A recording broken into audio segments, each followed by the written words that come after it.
PSL 10 के जो बाकी मैचेस रह गए थे, कल से उनका आगाज हो रहा है और वो मैदान जिसके बाहर दुश्मन ने ड्रोन गिराया था वो अब चौकों छक्कों की बारिशों से शोर शराबे से शायकीन क्रिकेट की गूंजेगा। क्यों हाफिज साहब? बिल्कुल जी, इसमें कोई शक नहीं है कि और सिलसिला वहीं से शुरू होगा जहां पर मुनक़ता हुआ था। लेकिन उससे भी एक बड़ी बात यह है कि चंद दिन पहले भी हमने यहां पर जिक्र किया था कि इस वक्त ख़ास अंदाज में इंटरनेशनल क्रिकेट काउंसिल की सरबराही को देखने की ज़रूरत है। और अगर हम इस वक्त के सरबराह जो कि ICC के हैं, जिनका नाम जय शाह है, उन्होंने गुज़िश्ता रोज़, और सबसे पहली और बुनियादी चीज़ ये है कि आप किसी भी खेलों की आलमी तंजीम की सरबराही कर रहे हैं, आपकी गैर जानिबदारी अगर कहीं भी मशकूक हो जाती है या उस पर सवालिया निशान होता है तो फिर आपका कोई भी हक़ नहीं होता कि आप उस ओहदे पर कायम रहें, बरकरार रहें और आप किसी भी खेलों की आलमी तंजीम की सरबराही करते हुए मामलात को आगे बढ़ाएँ। किसी भी खेलों के आलमी तंजीम के सरबराह का गैर मुतासिब होना, गैर जानिबदार होना उसकी बुनियादी शर्त और उसूल है।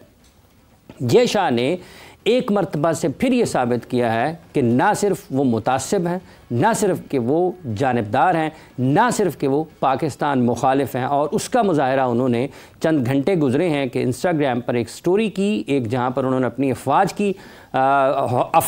की मदासराई की, उनकी तारीफ़ की और बाद में उसको डिलीट करना पड़ा। वो अपनी फ़ौज के बारे में जो मर्ज़ी कहते रहे, दुनिया को पता है कि पाकिस्तान ने उनकी पिटाई लगाई है और बड़ी अच्छे तरीके से पिटाई लगाई है।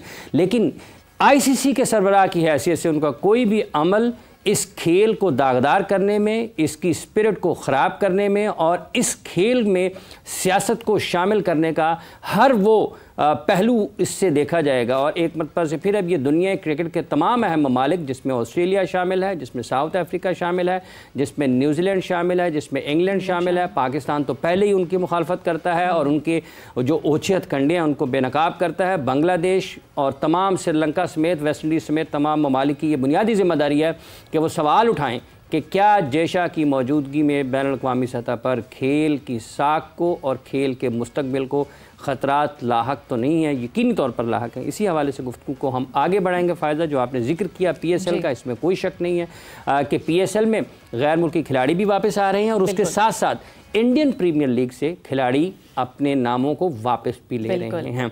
शाहनवाज राना साहब हमारे साथ सीनियर स्पोर्ट्स तजज़ियाकार मौजूद है। राना साहब, ये जो जय शाह हैं, ये इन्होंने किया है, जो किस तरीके से आप देखते हैं कि वाक़तन अब दुनिया को इनके बारे में सोचना चाहिए और बात करने की ज़रूरत है और फिर सवाल उठाना चाहिए कि इनकी हैसियत मशकूक है? सवाल तो उठ गया हाफिज़ साहब जी।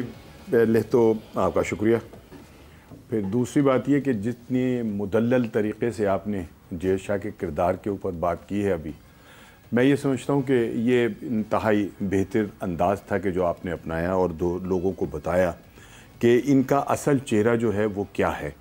और अगर हम माजी में भी अगर झाँकें ना थोड़ा सा, तो भारत की जो मकरू हरकत हैं और जो उनके चाल, जय शाह का तो वो सामने लगता है कि वो उसका एक उसने वो ओढ़ा हुआ है पर्दा, उसके पीछे तो मोदी है। जी बिल्कुल ऐसे ही है जैसे आप कह रहे हैं। और ये सारे ही मोदी हैं, इनमें कोई ऐसा नहीं है कि जो अपनी शख्सियत रखता हो। ये सब के सब मोदी हैं और उसी की वजह है कि वहाँ जो कुछ हो रहा है भारत के अंदर, अक़लियतों के साथ भी हो रहा है, मुसलमानों के साथ भी हो रहा है, वो सब इन लोगों की मिली भगत है। इसी तरह ये खेल के ऊपर भी हमला आवर होते हैं। और आपने देखा कि ये जो भी हमारा गुज़िश्ता जो अपना एशिया कप था और उसके अंदर मौसम का मसला आया, उसके अंदर जगह का मसला आया, उसमें हाइब्रिड निज़ाम का मसला आया, इन्होंने किसी जगह पर भी पाकिस्तान के लिए कोई सॉफ्ट कॉर्नर रखा ही नहीं। यानी कि जो जिसको पंजाबी में कहते हैं गोडे गोडे पानी, उस ग्राउंड के अंदर जो है वो मैच कराने के लिए इन्होंने बिल्कुल पर जो थे वो तोड़ रखे थे और वो जगह को तब्दील नहीं करना चाह रहे थे। और उसकी बुनियादी वजह ये थी कि वो हर तरह से ये चाहते थे कि किसी तरह से भी ये जो कप जो है एशिया कप, इसका बेड़ा गर्क हो जाए, चूँकि वो पाकिस्तान उसका मेज़बान था। सो ये है कि हाफिज़ साहब इनके जो मामलात हैं पाकिस्तान के हवाले से, तो वो तो यकीनन वही है कि जो अभी आपने कहा है। लेकिन ये कि दूसरी तरफ जो आपने इशारा किया कि जो दूसरे ममालिक हैं उनको भी इस तरफ सोचना चाहिए और ये देखना चाहिए कि क्या कोई ऐसा शख्स के जिसका किरदार जो है वो बिल्कुल जिसको कहना चाहिए कि मुतनाज़ा हो, तो क्या वो इतने खेल की इतनी बड़ी किसी तंजीम का जो है वो सरबराह हो सकता है? क्या वो उन खेल से ताल्लुक़ रखने वाले ममालिक के साथ जो है वो मुसाफाना जो है वो किरदार अदा कर सकता है? नहीं कर सकता। लेकिन ये है कि चूँकि असल बात ये कि ज़्यादा जो लोगों के जो मुंह बंद हुए हैं ना बाकी ममालिक के क्रिकेटर्स के, वो उनके पैसे की वजह से जो है हुए हुए हैं। और इसी तरह से आईसीसी के ऊपर जो उनका रौब और दबदबा है उसकी बुनियाद भी यही है कि वो ज़्यादा जो है रेवेन्यू देते हैं, और नतीजा ये है कि आईसीसी जो है वो उनकी एक रखेल के तौर के ऊपर जो है वो सामने आई हुई है। और अब जय शाह जो है वो उसके सरबराह हैं, तो वो तो किसी तौर पर भी हम ये कतई तौर के ऊपर भूल जाएं कि वो पाकिस्तान के लिए कोई सॉफ्ट कॉर्नर रखेंगे या पाकिस्तान या खेल के लिए। तो आपको लगता क्या है राना साहब, ये जो उनकी खुल्लम खुल्ला सपोर्ट है भारतीय फौज को, इसका इम्पैक्ट क्या होगा इंटरनेशनल लेवल पर क्रिकेट के हवाले से? इम्पैक्ट क्या होना है, लेकिन यह है कि उनका जो असल चेहरा है वो लोगों को नजर आ गया। वो अपनी फौज, वो उस फौज की वो हिमायत कर रहे हैं कि जो जिसने 4 दिन के अंदर पूरे भारत के मुंह के ऊपर कालक मर दी, उन्हें पता ही नहीं चला कि उनके साथ जो है वो हो क्या गया। ठीक है ना, तो वो उस फौज की हिमायत कर रहे हैं कि जो शिकस्त खुर्दा है। वैसे राना साहब 4 घंटे भी कहा जा सकता है। हाँ हाँ बिल्कुल 4 घंटे, आपने सही कहा कि 4 घंटे में ही सारा कुछ जो था ना, उनको असल चेहरा जो था वो T20 मैच जितनी देर में खत्म होता है ना, जितनी देर, ये हमारा T20 मैच था और हमने उनको बता दिया कि भाई आप हमारा कोई जोड़ नहीं है आपका, ठीक है ना, आप जरा एहतियात से रहें। लेकिन खत्म हुआ है राना साहब, जैसे चेतन शर्मा का करियर खत्म किया जावेद मियांदाद ने, जैसे प्रसन्ना और बेदी का बुरा हाल किया पाकिस्तान के बल्लेबाजों ने, ये बिल्कुल वैसे ही हाल है जो इंडियन आर्मी का हुआ है ना। ये जी बिल्कुल नहीं, अब वैसे ही हाल जो है ना इन्होंने हमारी आर्मी ने मोदी का कर दिया।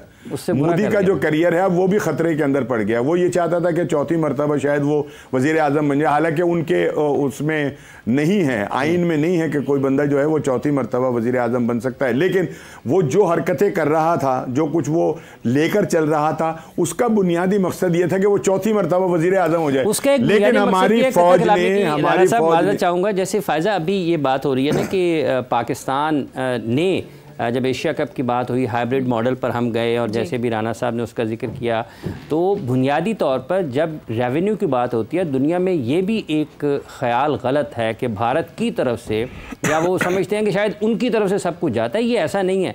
ये बुनियादी तौर पर क्रिकेट के ऊपर कारोबार होता है, और उस कारोबार में वो तमाम मल्टीनेशनल्स उसका हिस्सा होते हैं। वो कोई फंड नहीं करते हैं क्रिकेट को, वो कारोबार करते हैं, वो स्पॉन्सरशिप करते हैं, और उसकी अगर किसी भी आप अपनी कंपनी की तशहीर करते हैं तो उसके नतीजे में, उसके जवाब में आपकी कंपनी की मसनूआत बिकती हैं, आपको भारी उससे मुनाफा आप हासिल करते हैं। लेकिन ये कि कारोबार वसी होता है तो मुनाफा भी वसी होता है ना, और जब मुनाफा वसी होता है तो जो उसके स्टेक होल्डर होते हैं उन तमाम को जो है वो बहुत बड़ी बड़ी रकमें जो है वो मिलती हैं। तो ये तो एक अलहदा से है, लेकिन चूंकि कारोबार उनका वसी है। और मैं तो एक बात कहता हूं, लेकिन ये क्रिकेट के राना साहब कथा कलामे की माल चाहूंगा, ये है क्रिकेट के नाम पर, और उसके सबसे बड़े स्टेक होल्डर्स जो हैं वो फायदा क्रिकेट खेलने वाले ममालिक हैं। उसमें तमाम के तमाम जो जितनी क्रिकेट खेल रहा होगा, जो टेस्ट प्लेइंग नेशंस हैं, पाकिस्तान है, जनूबी अफ्रीका है, वेस्ट इंडीज़ है, इंग्लैंड है, न्यूजीलैंड है, श्रीलंका है, बांग्लादेश है, ये तमाम के तमाम ममालिक उसमें बराबर के हिस्सेदार हैं। ये अलग बात है कि पाकिस्तान क्रिकेट बोर्ड या दीगर क्रिकेट बोर्ड जो हैं वो, पाकिस्तान तो उसके दबाव में बिल्कुल भी नहीं आता। पाकिस्तान तो बिल्कुल मुख्तलिफ अंदाज में अपना नुक्ता नज़र बयान करता है, और इसी नुक्ता नज़र को आगे बढ़ाते हुए हम बढ़ते हैं मुजाहिद जमशेद साहब की तरफ, जो कि इंटरनेशनल क्रिकेटर हैं, कोच हैं। उनसे जानते हैं कि ये जो जय शाह का एक अमल है जिसमें एक पद से फिर उन्होंने ये साबित किया। मुजाहिद साहब आपकी आमद का बहुत बहुत शुक्रिया कि एक आईसीसी का सरबराह कैसे किसी भी एक दो मुल्कों के माबैन किसी भी सियासी मामले के ऊपर या जंग वाली तो वो एक किसी एक मुल्क की फ़ौज की तारीफ़ करें और फिर उसको डिलीट करें अपने ख़यालात को दुनिया के सामने। अनबिलीवेबल। देखें, ये तो हम ख्वाबों में नहीं सोच सकते कि इस तरह का भी माहौल बन सकता है, क्योंकि हमने सारी ज़िंदगी एक चीज़ देखी है अफजल जी कि हमेशा आईसीसी ने कभी भी हमारे जितने भी चेयरमैन आए, कोई भी पॉलिटिकल बेस पे आता था तो वो चीखते थे कि जी हम उन जितने भी नेशन है जिनमें पॉलिटिकल इन्वॉल्वमेंट होती है उसमें वो हमेशा क्रिटिसाइज़ करते हैं। वो चाहते हैं कि जी स्पोर्ट्समैन आए, क्रिकेटर्स आए, और जितने भी क्रिकेट के अफेयर्स हैं वो गैर सियासी अंदाज में चलाया जाए, गैर सियासी अंदाज में वो दे डोंट लाइक इट। लेकिन this is first time ever in my life कि वो अननेसेसरी जंप इनटू कर रहे हैं। उसके पीछे एक ही रीज़न है जो हमेशा हम अपने प्रोग्राम में बात करते हैं कि पावर ऑफ द मनी, जो पैसे की पावर है वो बहुत दफ़ा हमने देखी। जिस